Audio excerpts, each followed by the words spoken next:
प्रिय विद्यार्थियों, आपका एक बार फिर स्वागत है। आज हम बात करेंगे फिजिकल केमिस्ट्री में वक्र खींचना।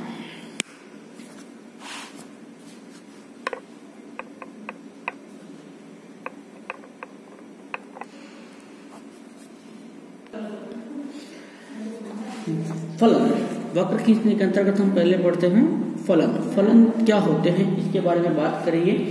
यदि दो चर राशियां x तथा y किसी दिए हुए नियम या ऑपरेशन f से इस प्रकार संबंधित हो कि x के प्रत्येक मान के लिए y का एक निश्चित मान प्राप्त हो, तो y को x का फलन कहते हैं तथा इसे y fx लिखकर प्रकट करते हैं। यहाँ x को स्वतंत्र चर तथा y को आश्रित चर कहा जाता है। सिंपल सी बात कहना चाहता है कि यदि दो चर राशियां कोई भी हो सकती है x तथा y किसी भी दिए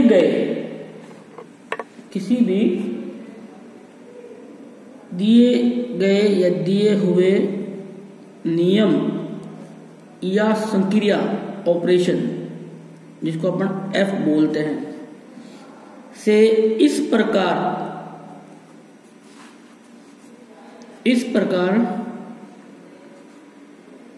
संबंधित हो, जुड़े हुए हो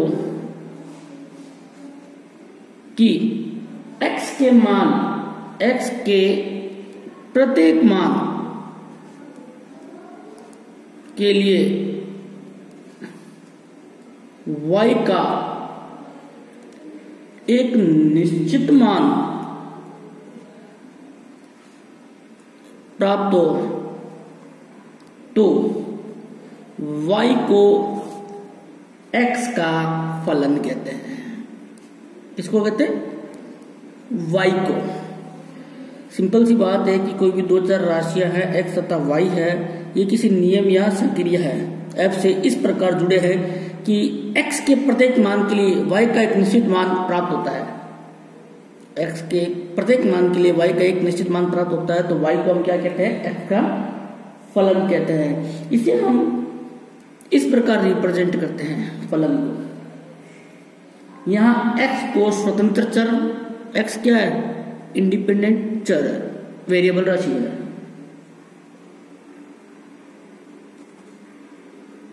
स्वतंत्र चर है, और जबकि y क्या है? x के ऊपर निर्भर है, इसका मतलब ये आश्रित चर है।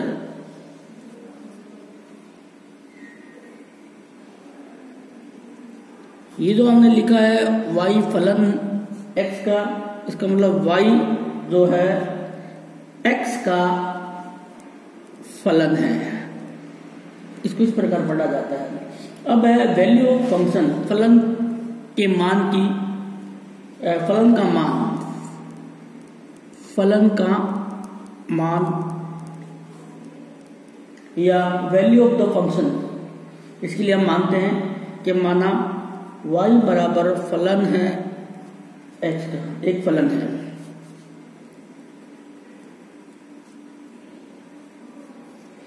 फलन का x बराबर a के लिए मान fx में x के स्थान पर हमने a रखा है। x के स्थान पर a रखने पर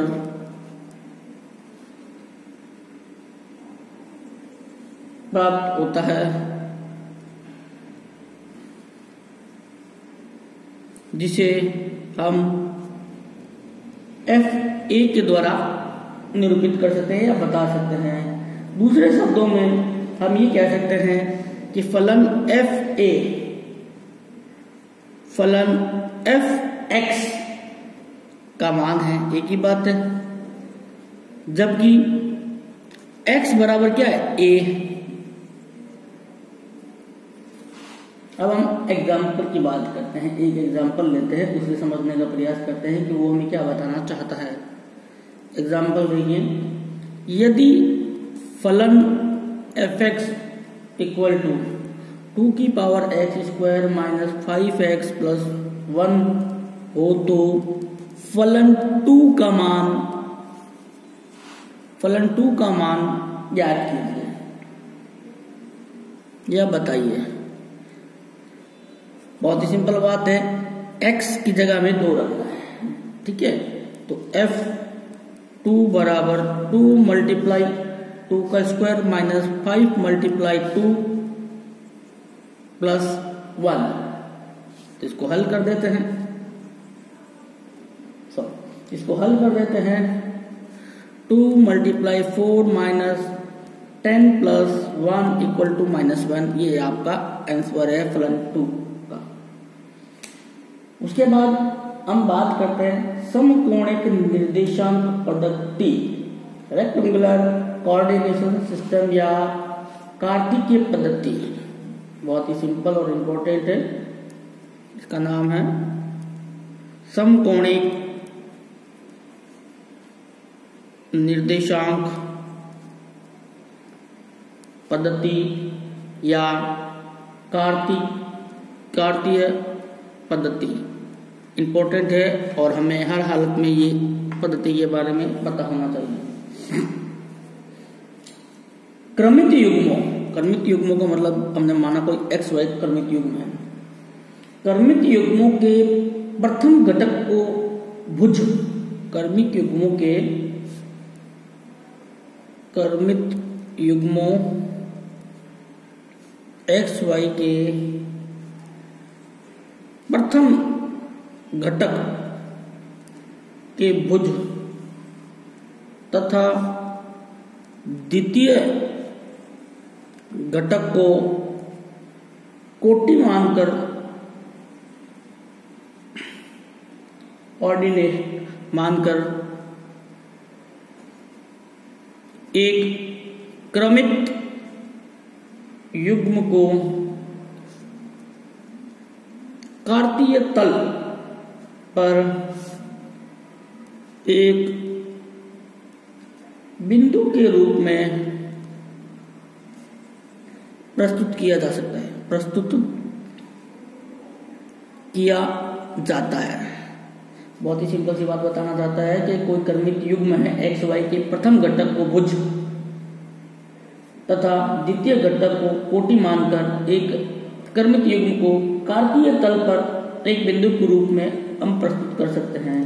कार्तीय पद्धति के अंतर्गत किसी समतल पर दो पारस्परिक लंब रेखाएं, कोई भी समतल बिंदु है, ये तल है सॉरी, उसके ऊपर दो पारस्परिक रेखाएं, लंब रेखाएं, जिनको हमने XOX तथा YOY जो O बिंदु पर काटती है। रेखा XOX को हम S एक्सिस बोलते हैं, X एक्सिस बोलते हैं, तथा रेखा YOY को हम Y एक्सिस बोलते हैं, Y एक्स। इन दोनों रेखाओं के युग्मों को निर्देशांक कहते हैं। इन दोनों रेखाओं के युग्म को हम निर्देशांक कहते हैं। परस्पर लंब होने के कारण सरल रेखाएं XOX तथा YOY समकोणांश कहलाती है। दोनों निर्देशांकों के कटान बिंदु O को हम मूल बिंदु कहते हैं।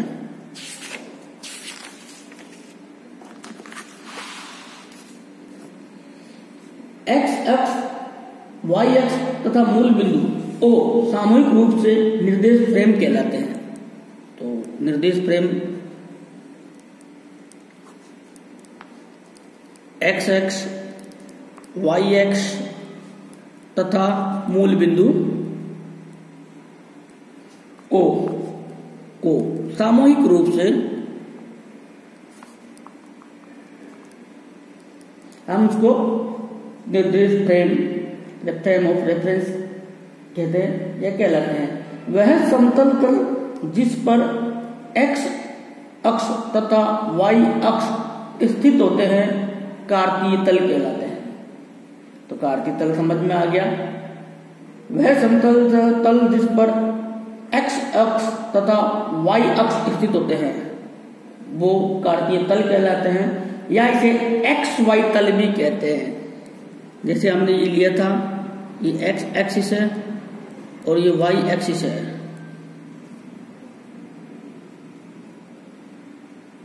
ये दोनों एक्सिस उपस्थित है, उसी तल को हमने क्या कहा, एक्स वाई तल कहते हैं। किसी क्रमित युग्म एक्स वाई की स्थिति बिंदु P द्वारा व्यक्त की जाती है।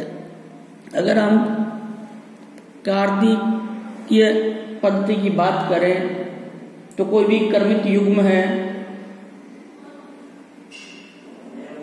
किसी क्रमित युग्म की स्थिति किसी बिंदु P द्वारा व्यक्त की जाती है। सपोज करो ये हमारा एक्स ओ एक्स डेक्स, वाई ओ वाई डेक्स है और कोई बिंदु P हमारे यहाँ स्थित है, तो इनके ऊपर हम लंब खींचते हैं दोनों तरफ, तो ये हमारी वास्तविक स्थिति आ गई बिंदु P की।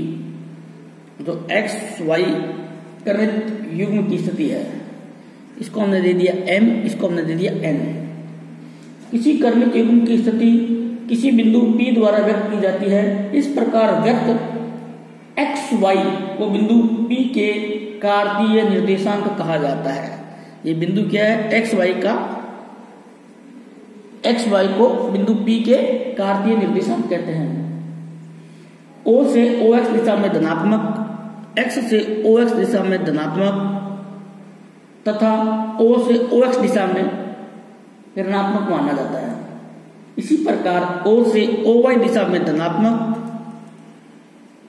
तथा O से OY डैश दिशा में ऋणात्मक माना जाता है। X एक्सिस पर स्थित प्रत्येक बिंदु की कोटि शून्य होती है। Y एक्स पर स्थित प्रत्येक बिंदु का भुज शून्य होता है। उसके बाद बात करते हैं बिंदु को अंकित करना।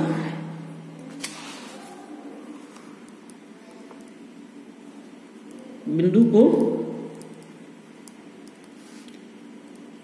अंकित करना।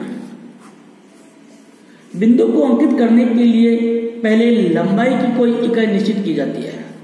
किसी भी बिंदु को अंकित करने के लिए हमें क्या करना पड़ेगा, पैमाना लेना पड़ेगा। जब आप ग्राफ पेपर देखोगे तो ग्राफ पेपर के अंदर बॉक्स बने होते हैं, उन बॉक्स को हम एक निश्चित पैमाने के रूप में कन्वर्ट करते हैं, फिर हम आगे की कार्रवाई करते हैं।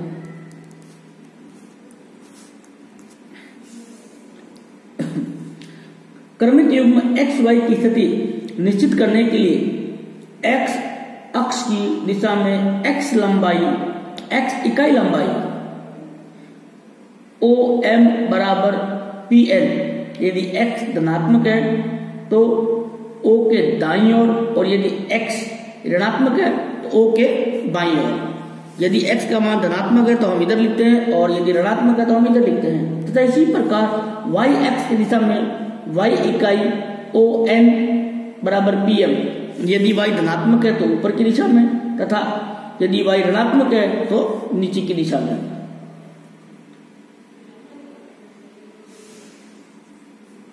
तो ये होता है हमारा प्रथम चतुर्थांश, जो कि पॉजिटिव होता है, दोनों ही पॉजिटिव आते हैं। ये हमारा होता है द्वितीय चतुर्थांश,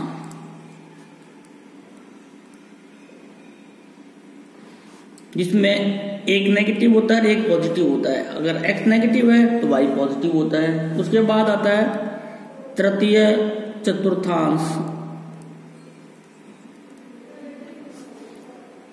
तृतीय चतुर्थांश में x भी नेगेटिव है और y भी नेगेटिव है।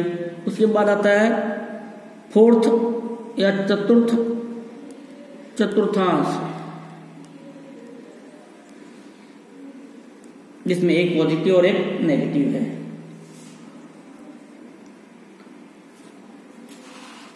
उसके बाद बोलते हैं शाद या चतुर्थांश। चतुर्थांश क्या होते हैं इसके बारे में बात करेंगे हम। निर्देशांक अक्ष एक्स ओ एक्स तथा वाई ओ वाई डैक्स, इन भागों को क्रमशः प्रथम, द्वितीय, तृतीय और चतुर्थ 4 भागों में हमने विभाजित किया है।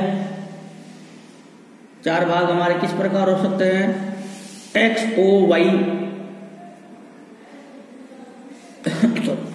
वाई ओ एक्स डेक्स, एक्स डेक्स ओ वाई डेक्स या वाई डेक्स ओ एक्स। इन भागों को क्रमशः प्रथम, द्वितीय, तृतीय तथा चतुर्थ पाद कहा जाता है। निर्देशांकों के चिन्हों की परंपरा के अनुसार कोई भी हम निर्देशांक लेते हैं तो उनकी जो चिन्ह किस प्रकार लिए जाते हैं, ये इसके लिए टिपिकल नियम बनाए हुए हैं, उन्हीं को हम फॉलो करते हैं।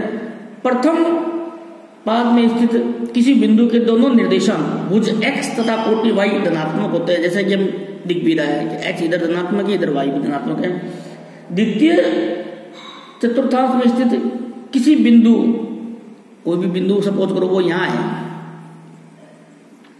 किसी बिंदु का भुज x निश्चित इधर जाएगा तो ऋणात्मक हो जाएगा, तथा कोटि y ऊपर जाएगा तो धनात्मक हो जाएगा। तृतीय चतुर्थांश में स्थित किसी बिंदु की दोनों निर्देशांक भुज, सपोज करो वो बिंदु यहां है तो x भी ऋणात्मक है और y भी ऋणात्मक है। और चतुर्थ में मानो वो बिंदु यहां है तो x तो क्या आ जाएगा? धनात्मक आ जाएगा, जबकि y क्या है? ऋणात्मक है। इस प्रकार हमने चिन्हों की परंपरा को देख लिया। अब कार्तिकीय पेपर के ऊपर हम किसी भी पॉइंट को अंकित कर सकते हैं। आपको ग्राफ पेपर पर ग्राफ बनाना आता है तो एक सिंपल हम इसी के अंदर ग्राफ बना के देख लेते हैं। क्या तरीका है इसका? एक्स ओ एक्स डेक्स, वाई ओ वाई डैश। अब 1-2 पॉइंट लिखते हैं हम, जैसे 4 और -3, इसका मतलब है x तो 4 है और y -3 है। सेकंड पॉइंट हम लेते हैं -2 और 5, इसका मतलब है x तो क्या -2 है और y क्या है? 5 है।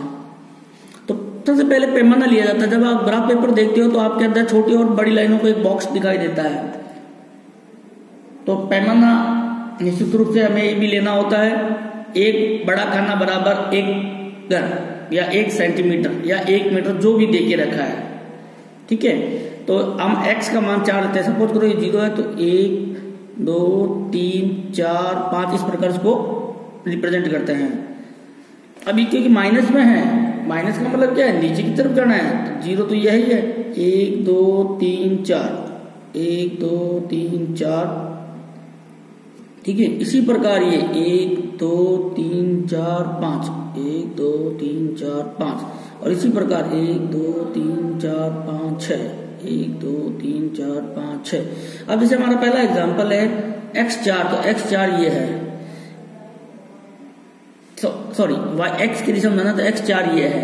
x4 के बाद वो कहता है y3, तो y3 ये, इट्स मीन इसकी पोजीशन यहाँ आएगी, इसकी पोजीशन यहाँ आएगी। तो हम एक लंब खींच लेते हैं और यहाँ लिख देते हैं 4 - 3।